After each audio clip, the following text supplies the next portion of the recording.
doesn't. He matches the energy of my guests. So if you're wild, he gets wild. Okay. All right. I'll stay somewhat reserved, but I wanted to show you this before we started. Oh, nice. Is that the comic tag?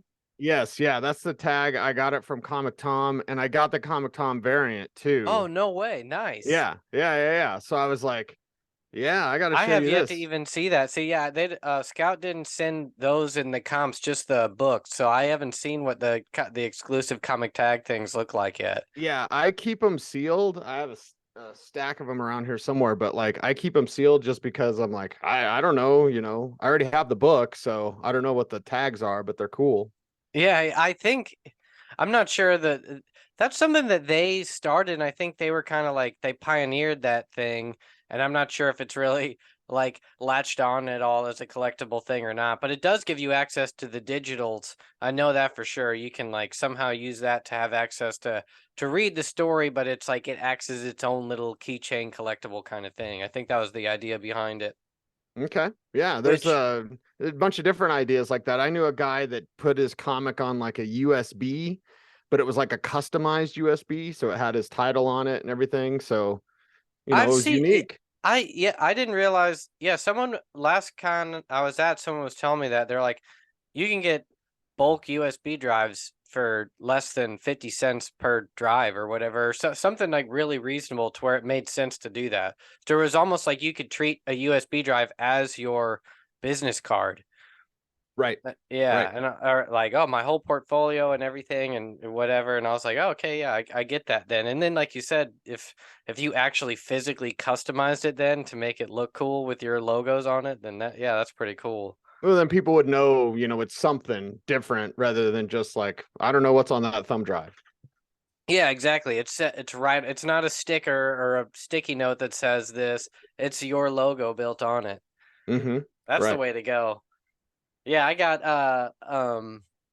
I guess I'll start by you just fill me in on who you are and what you do, uh, because I started diving through a lot of these things. Was there a reason? Is this gun discipline? Is that on the inside? It's called Gun Ghost, right? But the Ghost Gun is Ghost the name Gun. of the lead character. Yeah. And Ghost Gun I actually just picked up from the printers. It's a separate title. It's more about her. The Gun Discipline is about all of the gun discipline. Oh, okay, gotcha. Yeah, but she's the leader of the gun discipline, and people don't know where she came from or why she's helping necessarily, but it will be revealed throughout the story. Okay. So there wasn't all. So gun discipline is how you started. There wasn't already a Yes. ghost gun out there that. No. Okay. All No. right. No. I Yeah. wasn't sure if I was like reading it backwards or not. Good start. I liked it, by the way. I haven't seen Okay. many that are kind of that like cyber western.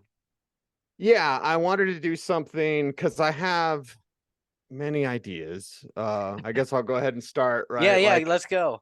back in my name's Cecil Lammey, and I am a lifelong comic book fan. I am a talk show host in Denver, just doing sports talk radio. I've been on ESPN and Fox Sports and all sorts of things. So I built a career in broadcasting, but I always wanted to be basically Todd McFarlane, right? Because I grew up in the 90s. So, of Yeah, course, those guys were like rock stars, idols to me. They're not that much older than me. They're a little bit older, but not much. And so my best friend and I, we created our own comic book universe back in 1992 with 150 characters, including our main character, Gravis, who controls gravity.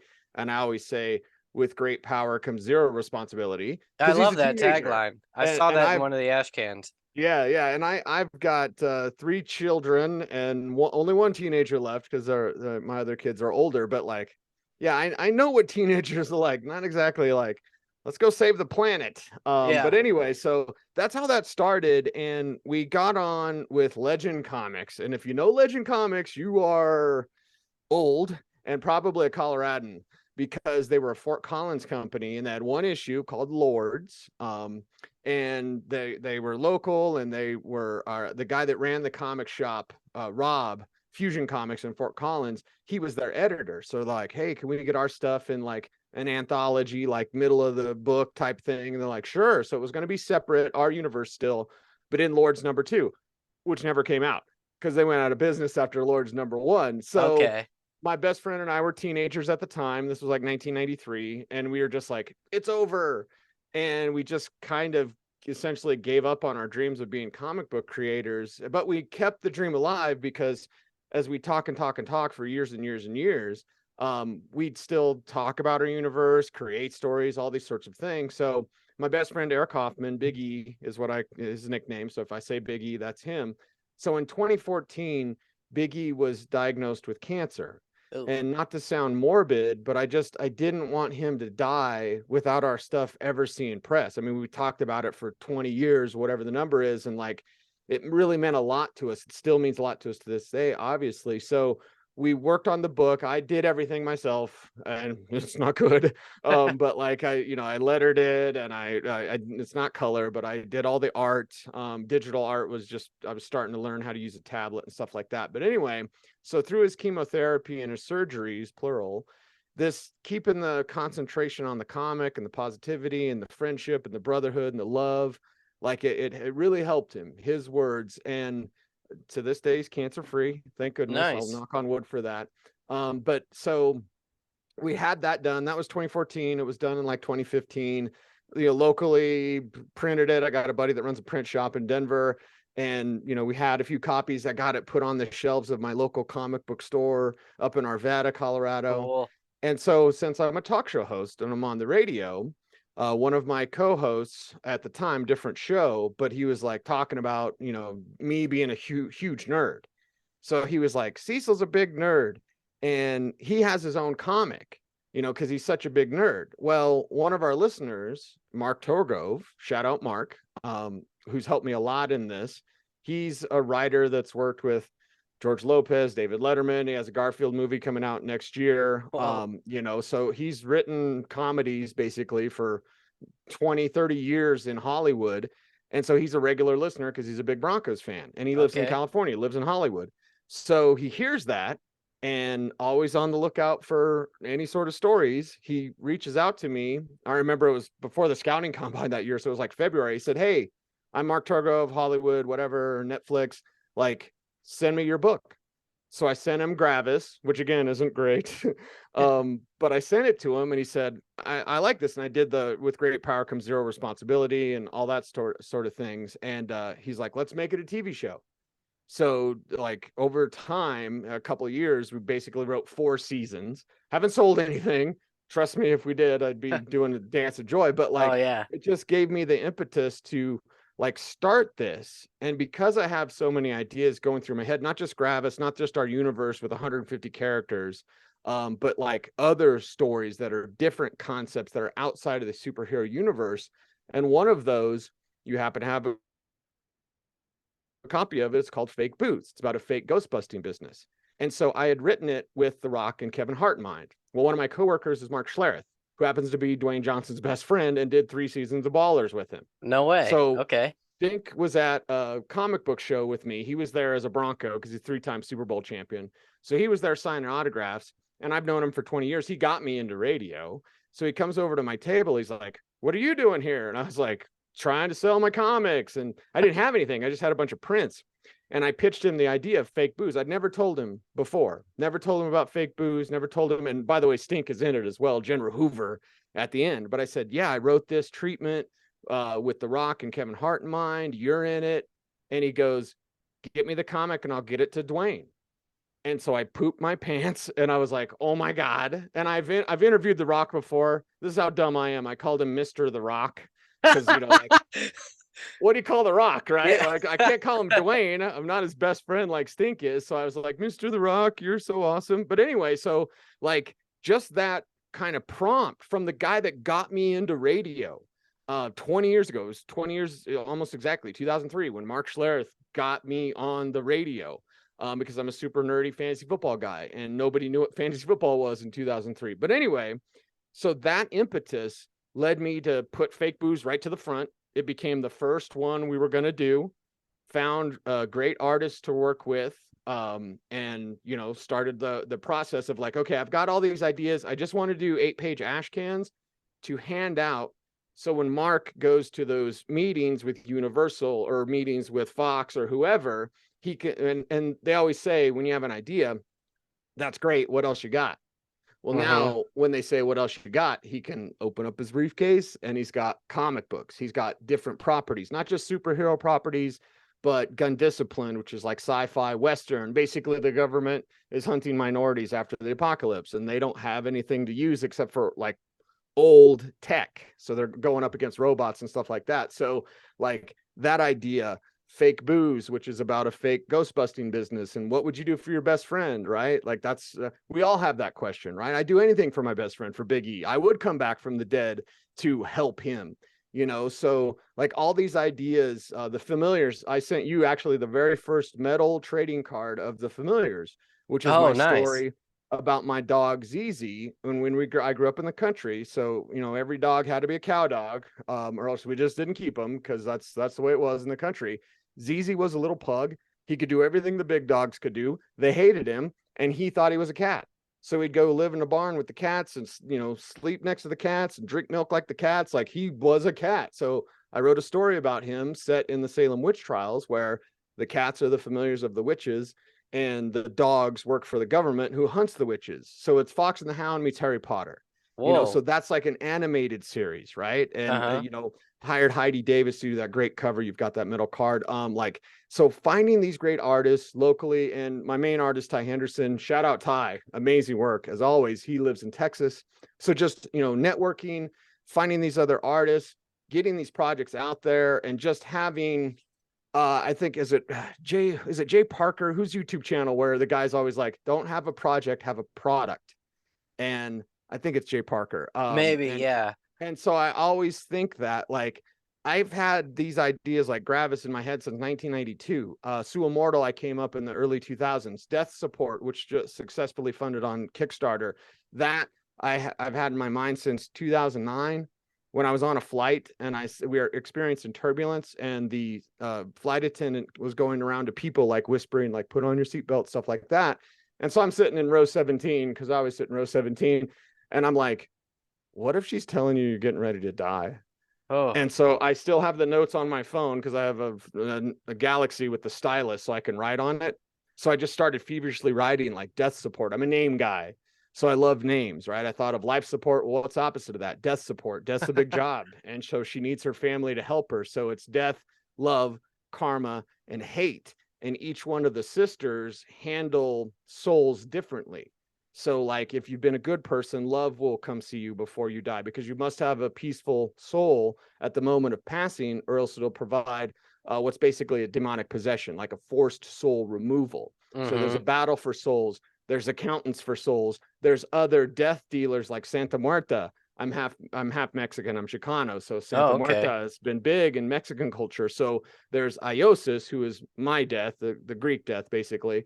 And then there's other death dealers who are like competing for these souls. There's obviously demons who want you to have a forced soul removal so they can have demonic possession. And, for example, the different sisters, hate will deal with the rapists or the people that have been bad in life. Like she'll go mess with them. I don't know if I can cuss or not. No, She'll you're go good. mess with them and like fuck with them before they die, right? Like torment them before they pass because they haven't been good.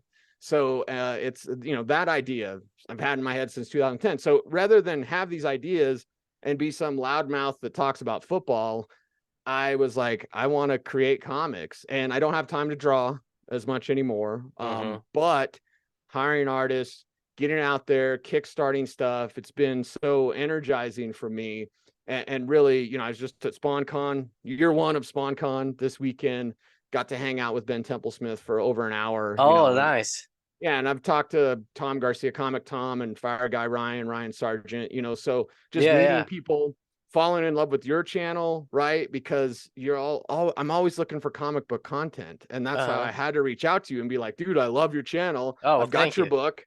I've even got the small tag book, right? So Yeah, yeah. like it's just awesome to be involved with creative people and to share those creative ideas and then put it out in the universe, man. It's not going to happen unless you do it. I'm a big believer in thoughts, emotions, and actions, the Holy Trinity. You could think about it, you could feel about it, but unless you do it, ain't nothing going to happen. So go out there and make Yeah. it happen. That's what I talk about is, yeah, I could go on like a long tangent, but it's like you're saying you have like kind of these vast ideas of afterlife. Like I've always been into the occult and what used to be Mhm. called New Age kind of stuff. Right. Oh And yeah. so I've read all kinds of this vast what now people call the multiverse. Like back in those books, like it was different. But like but whenever it comes to actually writing stories, I never can think that big. Like to me, it's always too epic for me to try to narrow down into a small thing. So Mhm. those people who read my stories are always very contained. It's like something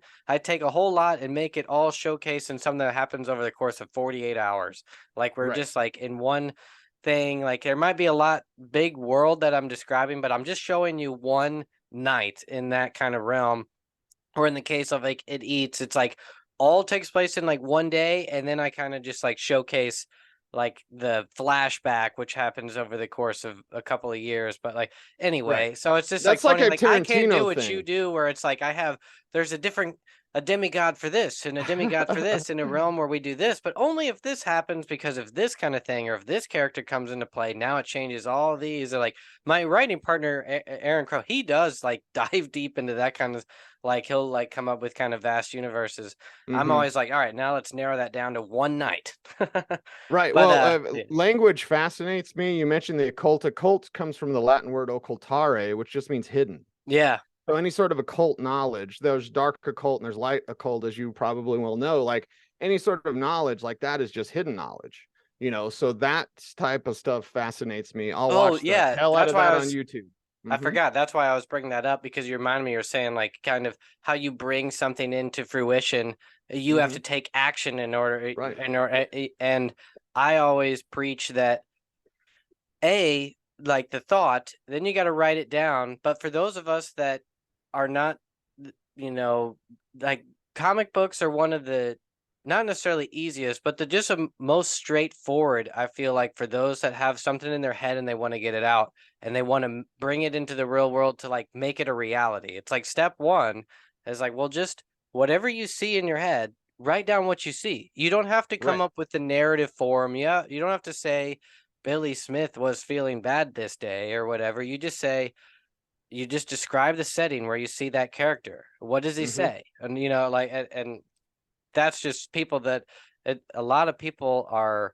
They have stories in their heads and they just think that, oh, I'm not a writer, so I just I just let that go by the wayside. And I'm like, I'll show you the way to get it out there and bring it into the real world. Well, and you mention it like the people that think I'm not a writer. Well, what you think about you bring about. So yeah, you're not going to do that. I got into radio because I was just a caller. I didn't go to school for this. I went to 1 year of community college and I didn't even go to class. Okay, I wanted to be a comic book artist, and my family at the time, certain members of my family said like, "Oh, you can't make any money that way." Back when like Stephen Platt was making 50 grand a month, right? Like Yeah. so, and like just kind of growing up in that, like you can't do that. And I listened to that.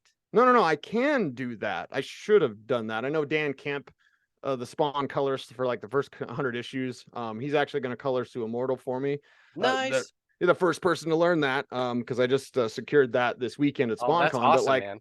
I tell Dan all the time because Dan's just a couple years older than me, but he was a teenager back with Liefeld and McFarlane. And I was like, dude, I should have been there with you guys. I should have been at Extreme. I should have been there with you.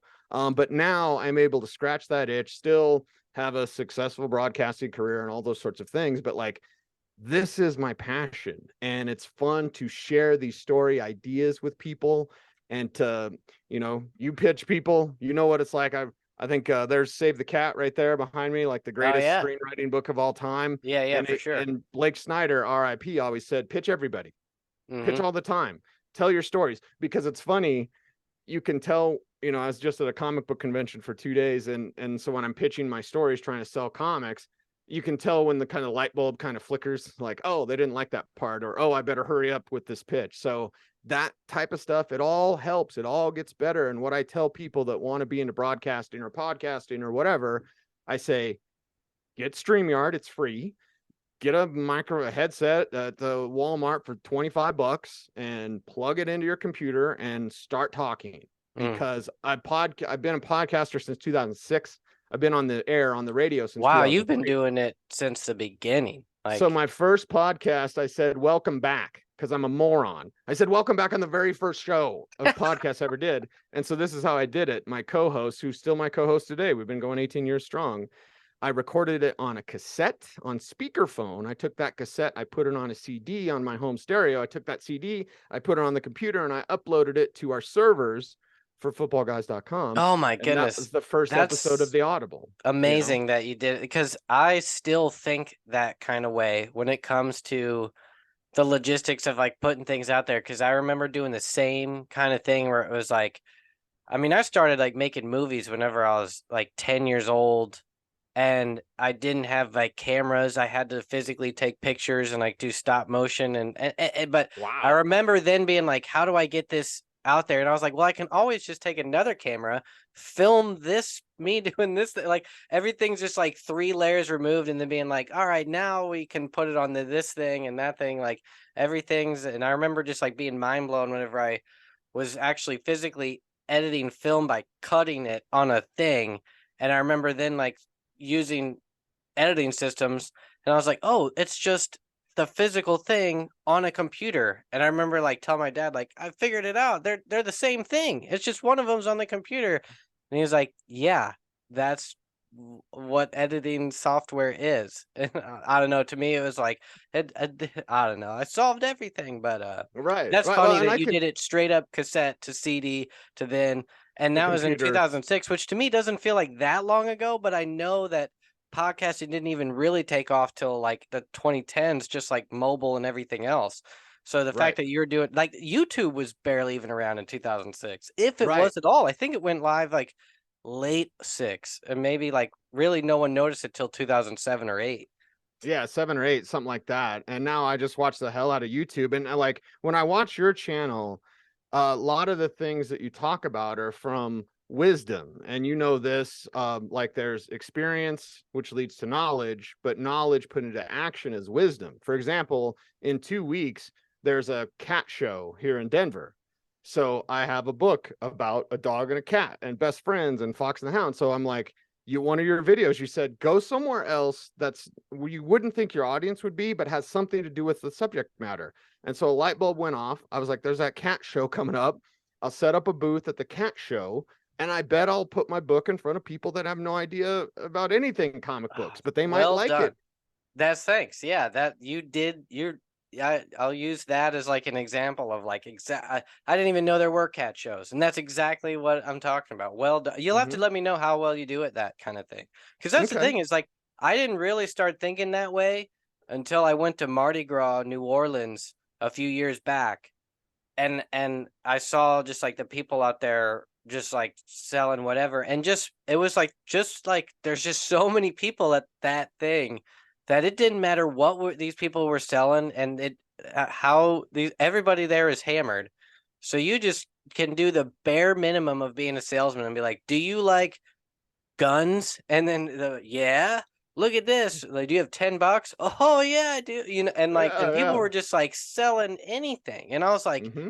I was like, what if you actually? And I had a book, Eat for Future, which takes place in New Orleans. It hadn't released yet at the time that I was there, but I was thinking like, once this goes live, I'm gonna come back down here, and I also ran into like, I ran into some like film people who were like, Mm-hmm. who knows exactly, like, but they acted like they were a big deal, and like they're like, I can turn your comic into a movie, but it was just like places that have a lot of people, places that are very genre focused to whatever you have, Mm-hmm. all of this outside of comics, because that's what I see most of the time on the main questions people have on Twitter as far as marketing and things like that. Mm-hmm. They're all narrowly focused into how do I get, this specific the comic book crowd. And it's like, well, maybe you should not necessarily go after that crowd. Or it's like you're going after other creators, you're going after people that are into one specific author or artist, and you should really be going after people that are into cats. Exactly. What are they into your subject matter? And that's the thing, like for me in my journey, because crowdfunding has been very refreshing because I'm able to make a little bit of money back. I'm paying for all this out of my own pocket, which I'm fine with. because it's the creation that I'm having the most fun with. Now, obviously, if something gets made into a Netflix show or some studio picks me up or whatever, like that's awesome. But my intent is to create. My intent is to, so my focus isn't on, I've got to make money at this right now. My focus is on, I have to do it, learn how to do it, meet the right people, talk to the right people. And as I often say on the radio or on TV, you never know who's watching. You never know. Like my buddy Mark, who works in Hollywood, and he just happened to hear I had a comic book. So like those type of things, you run into film guys at New Orleans. Those type of things happen all the time. You have to be ready. You have to be ready when it happens so that you can say, here's my product, or here's my idea, or check out this website or whatever, because those opportunities can come up when you don't even really expect them. And I will definitely say that for those who are skeptical about putting their work, like me, I have still less than 1,000 subscribers on this channel. And as a screenwriter, I've done essentially, I've been a finalist in 2 screenplay competitions over the past 5 years. That's it. And I've only like been doing this for really what you could say professionally for about 5 years or less. But just putting my short stories online on the sites that, just like YouTube, there's like Wattpad and things like that. And just doing this YouTube, even whenever I had like less than 500 subscribers, I had full blown A-list, kind of not quite A-list, but known celebrities reach out to me. And as like a screenwriter, I've had full blown like mainstream people that work for the big names all of us know reach out to me about my stories just because I went on there and didn't sound like a doofus, even though I had just enough, I guess, skill at writing and I guess charisma or something to where people actually reached out and then they're like, "Hey, I like what you have," and it's led to relationships. And so my point is like I am not. I'm doing the bare minimum here. Like I'm just putting it online, and I'm just telling what I know, which isn't all that much. Uh, and it works, and it's not like I have a huge following or anything. And I notice like a lot of others are like that, and that's what's interesting about this space is we're a tight knit group, but of people that are actually talking to each other. However, Right. our group is being watched by a whole nother people that stand in the shadows, that they don't participate in the dramas that we face, and Right. they don't even always, read everything. But there's a lot of people paying attention to the independent comic game. Yeah, and I And always it's follow not what. just people in shops, it's people like you who started your own company, which we'll get deep into that in a second, but there's a lot of people like you that have multiple titles under their own publisher name, and they for years have been um making a name for themselves and getting them out there and making connections, and are they're a standalone business. They're not like A24 or something, or some kind of big thing but they've built the groundwork, and you're surviving.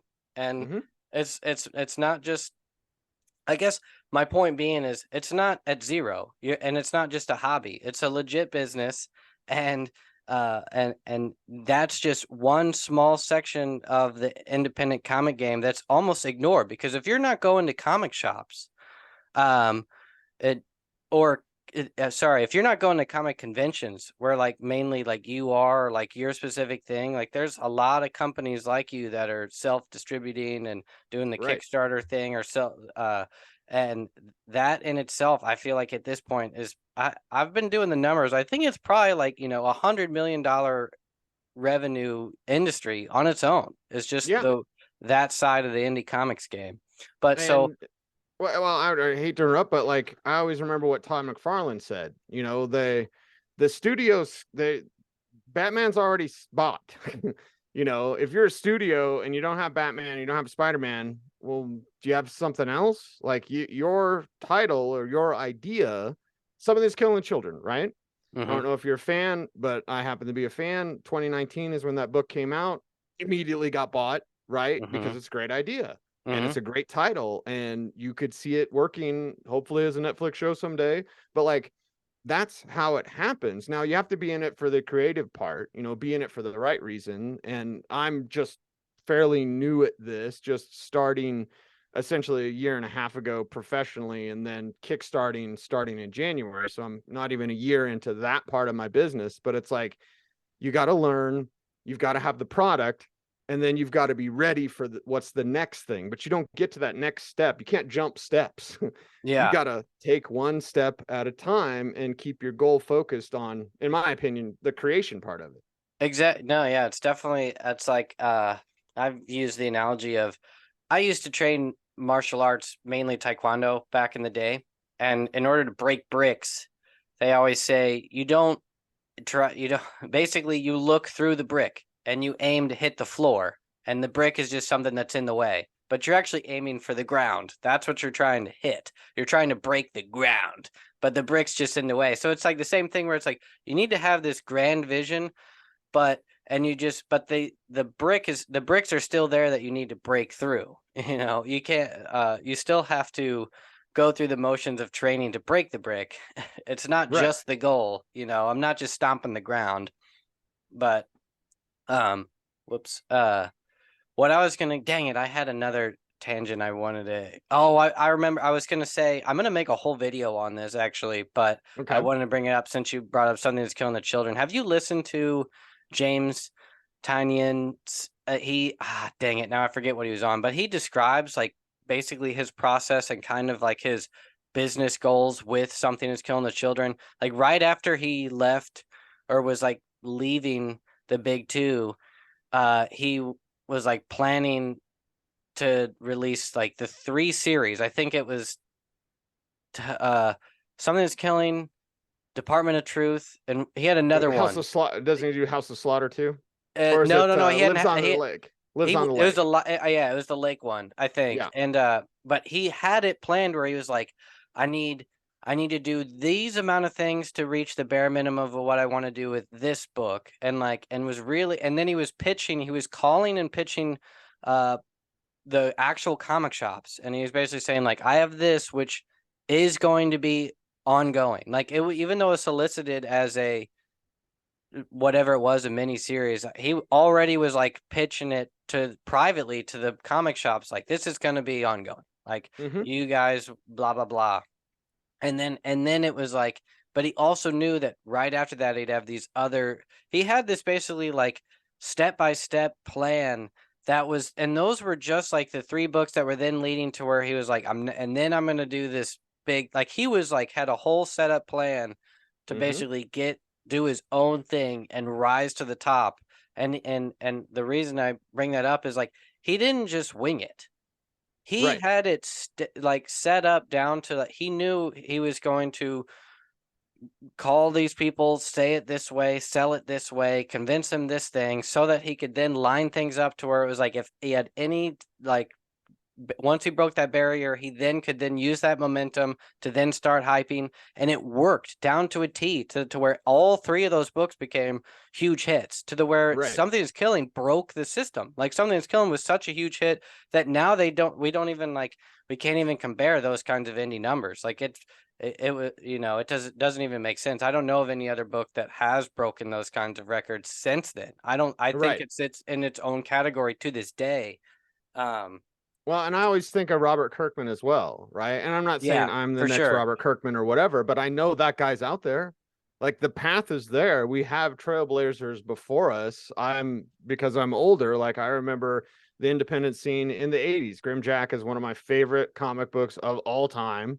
John Ostrander and Timothy Truman, and Amazon bought it. The Russo brothers wrote it. After they were done with Endgame, they wrote the Grimjack show for Amazon. And I hope they make it because that would be awesome. But like I remember First Comics. I remember that indie scene. I talked about Legend Comics in 1993. Like it's been there, but now with the internet, with crowdfunding, with YouTube, with Twitter, and all these sorts of avenues to reach people, man, you can make it.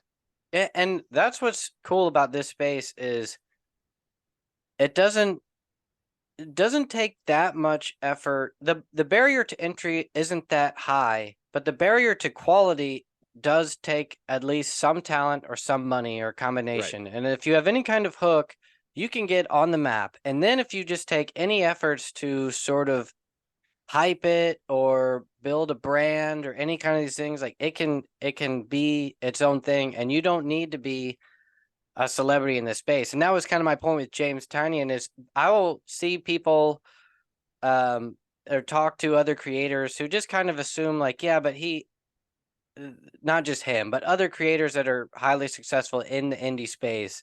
It's like, well, they're successful because they of their name. And it's like, no, that's not necessarily the case. Another great example was, did you watch the documentary on the Kanye West that came out, I think last year? I forget No, what but I it's want called. to. Yeah, I can't remember the I name. suggest it. It's a bit long winded. It's like a 3-part series, but like Okay. it's well worth it. And to me, no one talks about this, but it doesn't matter what you care about Kanye West. But like if you when you watch that, you will see that step by step, he had everything that you could ever think of. It's like it starts off, he's already a successful rap producer. Like he's making beats. And Right. he's making beats and he's just like, that's still not what I want to do. And he's like going to the record label, I forget what it is, Rockefeller or whatever, Jay-Z's record label, and he's like walking in there, and he's just automatically like, it wasn't just like he was somebody, and like he was already working with like the biggest people in the game, and they weren't and they respected him. They're like, you're one of the best people, but he was like, yeah, but I want to rap. And then he find, and just step by step he like goes through these motions to basically, he's like, I'm gonna choose this guy to do this kind of thing so that I can then get on his, I'm gonna make my own, he makes his own music video, he's already then signed with the label. And in order, my point being that you see what he does is the reason he breaks out successfully so hardcore was he took efforts. He didn't just rely on the record company like, oh, I got the deal, Right. it's over. But he already he set up his own meetings. He called MTV, and they didn't know who he was, but he was able to like book a meeting and then get his music video on there. That wasn't the record label that did that. He had to go through his own, he had to win some kind of jam poetry competition or something like that in order to like get their attention. Okay. He would like walk into like record companies and just kind of like do these kind of extravagant things. I can't remember exactly what it was, but he had to basically break through the noise at Hmm. all by himself in order to really break through. And it took him years. Like you could just tell like every day, everything he did was all about that kind of thing. And that's why it seems to us like it's just always Kanye West, he's wild. But when you see him when he's really young and he's already like being successful, he's still every day taking these efforts to basically go, every single day he's going one step above that he can do. And when you do that for 3, 4, 5 years in a row, it makes a huge difference. And then all of a sudden, all that extra momentum that he put in at the front, next thing you know, 10 years later, he's an ultra superstar. So much of a superstar that it's like he can't even handle it. Now he Right. is what he is today. You know, where Right. people aren't Right. sure What what he is anymore. But you get to it, billionaire, but it's vision and driven. Like that's yeah, the two things. And with James Tinian, God yeah, bless whatever it America. is, yeah, Whatever. People say, and anyone, and I get this in radio and broadcasting. I even had one of my friends from high school say this, which pissed me off. But he was like, "Oh, you just got lucky." And I'm like, well, you do what I do then. You know sports, right? You think you know football? Because football is what I talk about. I was like, you think you know football? Go, go, start a podcast. Do it. You think you're better than me? Then do it. I welcome you. I did not get lucky doing this. I worked my ass off studying football. And it's the same with creatives. Like Robert Kirkman went into credit card debt, making what, Battle Pope, right? yeah, yeah. Like Robert Kirkman just did not get lucky. James Tinian did not get lucky. You know, it's hard work, dedication, vision, and driven. Like that's what you have to make it. If you don't have it, you can talk about it all day, but you've got, that's the key ingredient. It's actually the generative principle. So I'm so happy I can get crunchy with you, Max. The generative principle is care. Of the Hmm. Hermetic principles, the eighth one that's supposedly hidden, they Yeah. think that it's care. Care. That's the key to life. Care. Care about your product. Care about people. Care about what you're doing. When you care and you focus on that care, you're not worried about people that say you got lucky or you can't do something or you're not good at this or whatever. Like, care about what you want. Yeah, I didn't know that that was the supposed secret eighth hermetic principle, but that Yeah. I agree with that, and that is it, that yes, and it's funny. I just went to like 2 weeks ago local writers kind of convention, and uh more than one person came up to me as I'm explaining what my books and this stuff, and they were just like, yeah, it sounds like you just got lucky a lot, and I'm like, I say that, but it's like everyone says, it's not that there are efforts that it's like I took a lot of efforts in order to sort of set myself up so that if I could get lucky, that it actually helped me out. Hmm. It's like there's behind, I don't know, there's a lot of analogies, but it's like that there were I deliberately did a lot to try to make sure that it was it could reach as many eyeballs as I possibly could. And then once I did all those efforts, my soul was cleared because I knew I did everything I knew how to do. I spent as much research as I deliberately intended. Long before It Eats What Feeds It came out, I spent 2 years. It's like I spent a year making it, another year researching before that of how to go about making it before it ever went in into stores at all. Like there's almost 2.5 years of basically figuring out what's the best way to. I had that wasn't even the first, like story I wanted to put all my eggs in one basket. I had to choose which do I go all in on. I could Hmm. have chosen a different one that may not have been as successful. And so like a lot of effort went into that. It wasn't just like I made this thing and people read it. It was like no, there was a lot of work that went into it. And but on the other end of that, there's a lot of people that I talk to now that just because you put a lot of work into it doesn't necessarily mean that you will see the success. Success is a broad term, but in general, Right. let's just say uh readers reading your book to where you actually can start to build a fan base. I feel like especially that's like step one is like start to build a fan base enough to where you can fund your second project. Like that's Right. rule one of of this whole kind of career, I guess you could say. And it's like, but if you don't get any eyeballs enough to where you can really fund a second project, most and you do feel as if you went through all those motions, well, at least you'll know that you went through all the motions. Hmm. Right. And that should be enough to where you can still start again and go through the motions again. And everybody in every industry does that. We fail way more than we succeed. Yep. Yep. And you've got to have that drive and know, like for me personally, and no matter what fame that I've gotten as a local celebrity, and I know that's a terrible term, but when I talked to Ben Templesmith this weekend, he's like, wait a second. So like people know who you are here in Denver? I was like, yeah. He's like, wow, that's pretty cool. And I was like, yeah, I mean, it is. People mainly recognize my voice, but I would say this: at the end of my life, regardless of whatever happens with my comic book company, and I want great success, and I want TV shows, and I want full comic books, everything. But if at the end of my life I could say I did it, that's what makes me happy. My happiness is creating. It always has been. And I should have been doing this since the 90s. But again, people get in your own head and you get in your own way of, well, it's too hard, or I can't do it, or I don't have time. All excuses. You have time, you have the avenues, and you have to do it because then you can say, I did it. I researched it, I studied, and you put it in the universe. And you're saying like controlling it, you're doing it yourself. Yeah, that's the key. Yeah. Everyone's doing it themselves. We're driving our little spaceship, which is our body, through the universe. So And as you navigate through it, drive it. yes, and I feel that that's the draw to us in this specific like indie creator owned comic industry. I could have I I I didn't want to just write it for other like for anything, and just to be a writer wasn't appealing to me. You know, there's a lot of things that you can write that are not enjoyable. In fact, it's one of the most aggravating, miserable things is writing for other people, because then it's just like design work or anything else. And then they come back to Right. you and be like, can you change this? Can you do this?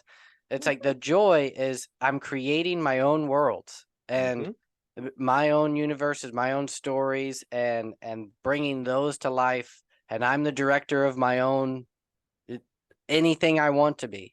Hmm. And then if you fully hold control and do things exceptionally, you can then whenever things do become television shows, you can direct them, executive producer. Now I feel like the way the future is going is that this is what's going to happen. You and I will be true leaders of our own empires, and we'll be able to fund and have complete creative control over our own IP and not have to like license out one little splice at a Right. time, because Right. because I can get super deep into technology, but because of all these things that are coming into fruition between AI, just how much technology makes it easier to produce things, how easy it is to create films.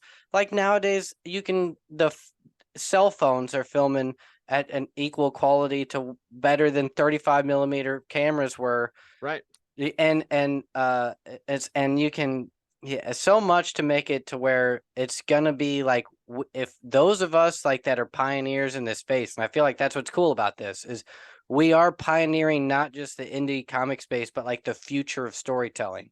These Right. will branch into us, not just telling comics, but also like interactive video games, and we'll be and you can draw a character now in your comic, cut that, and just like you were saying, old school, like videotape, like take that comic, I'm gonna then upload it to this system, which will then upload it to an AI that turns it into an animation that puts it in a VR world, and then I Right. can walk around it in a 3D, and you'll be able to make your own worlds like that. And if you're Or not makes that an good at, NFT or something like yeah, that. Right. like I guarantee in 10, 15 years, we're gonna be deep in like that, to where it's not Hmm. just like, oh, I drew a thing on a paper. We're going to be drawing things in three-dimensional worlds and putting them into all kinds. And I'm just saying, like in general, it's like that's the beauty of this space is you're creating universes, and to me, that's like the ultimate thing. I used to imagine like if Mozart was like the pinnacle of like creating operas, that he was the Steven Spielberg is of his day, you know. He Right. was seeing the whole thing. That's why he could make things so or not just him, but all those back in the day. They were telling these massive stories, but the way they had to do it back then was through live stage operas and performances like that. But Right. nowadays, it's Steven Spielberg, but in the future it's going to be guys like you and I that are just like, I see this thing and I'm using all this technology to put it into video games, movies, binge worthy TV shows, and we'll be able to do it with ourselves and our friends and Hmm. not have to go through this giant machine that it is nowadays. Or the gatekeepers. There's no Exactly. more Yeah. gatekeepers. Todd McFarlane always talked about the four pillars. I want to be in four things. I want to be in movies. I want to be in video games. I want to be in comics. I want to be in toys. Hmm. Four pillars. And you talk about a guy that took risks and people told him no, like all his toy stuff. When I think it was Toy Biz who bought oh no, the damn giraffe, which was the old Toys R Us. Oh He yeah, yeah. always tells the story when the Toys R Us buyer came in New York and he just had like a drawing of Spawn or whatever. And he was Mhm. like, yeah, I could do that. And he didn't know if he could do it or not, but he just told the guy, Yeah, yeah. just And say yes. because his assistant was some 20-year-old that was like, that's the guy that created Spawn and Spider-Man and all that, like, and Venom. Like the Toys R Us guy was like, let's buy it. And then he was a bigwig in toys when he bought the baseballs, right? That's when my family in the country like noticed the, hey, the guy that you idolize, he just bought some baseballs for $3 million. I'm like, yeah, there's money in comic books. Like I feel this is like on the couch session, but like that buying of those baseballs got him the press to go to the sports and then to the NHL, to the NBA, to the NFL, to the MLB and say, I'm the guy that bought these baseballs. Let me make your toys, because the sports toys at the time were terrible, starting Hmm. lineup specifically. But like, yeah, so he took risks, he took chances, he put himself out there, but he did it and, built his empire. But that's the key is he took a bunch of chances tried a lot. Just he was constantly going. It's the same with like Kanye West. Like he was constantly doing as much as possible. New idea. Let me try that. New idea. Let me do this.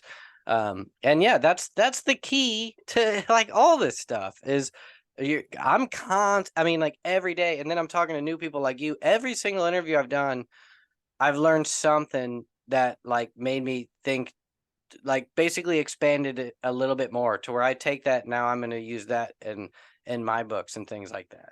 And like You I can like learn how from anybody.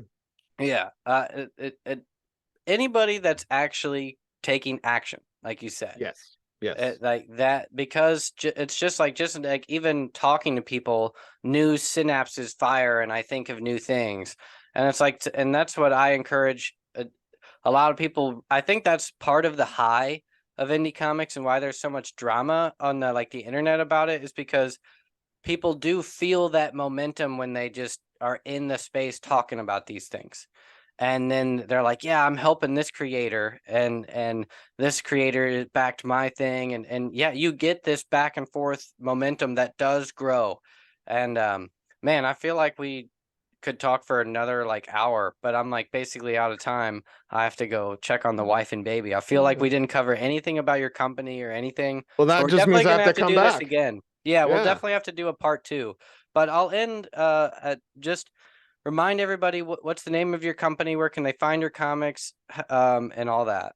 Yeah, smokinguncomics.com. That's smoking just and smokinguncomics.com. It's named after my truck, which is the logo I had when I was 16. I drove it without a water pump and it would smoke everywhere you went. Never broke down on me, but it would smoke. So we just called it the Smokin Gun. So when I had a chance to name a company, I was like, I'm going to name it after the Smokin Gun.